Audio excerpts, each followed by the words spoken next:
कामदा एकादशी महात्माएं इस प्रकार। भगवान कृष्ण बोले, हे युधिष्ठिर, चैत्र मास के शुक्ल पक्ष की एकादशी का नाम कामदा है। इसका महात्मा है। राजा दिलीप ने गुरु वशिष्ठ से पूछा था। वशिष्ठ जी बोले, एक भोगीपुर नगर में पुंडरीक नामक राजा राज्य करता था। उसकी सभा में गंधर्व गान करते थे, अप्सरा नृत्य करती थी। उनमें ललिता नाम गंधवर्णी और गंधर्व भी रहता था। उनका परस्पर अति प्रेम था। एक दिन राज्यसभा में ललित गंधर्व गान कर रहा था। ललिता उसके सामने न थी। उसकी स्तुति में वह गाना अशुद्ध गाने लगा। किसी ने राजा के सामने चुगली खोली। राजा को क्रोध उत्पन्न हुआ। ललित को बुलाकर कहा, तुमने मेरी सभा में स्त्री की स्मृति कर अशुद्ध गाना गाया, इस कारण श्राप देता हूँ, तू राक्षस बनकर के कर्म का फल भोग।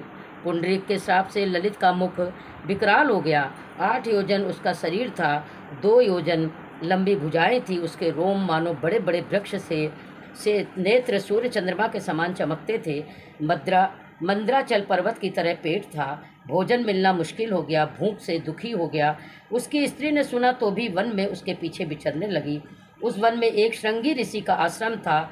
ललिता ने मुनि की शरण में जा करके पति को उद्धार का उपाय पूछा। मुनि बोले, कामदा एकादशी का विधि सहित व्रत करके उसका फल पति के अर्पण को कर दो, निश्चय ही वह स्वर्ग को प्राप्त करेगा।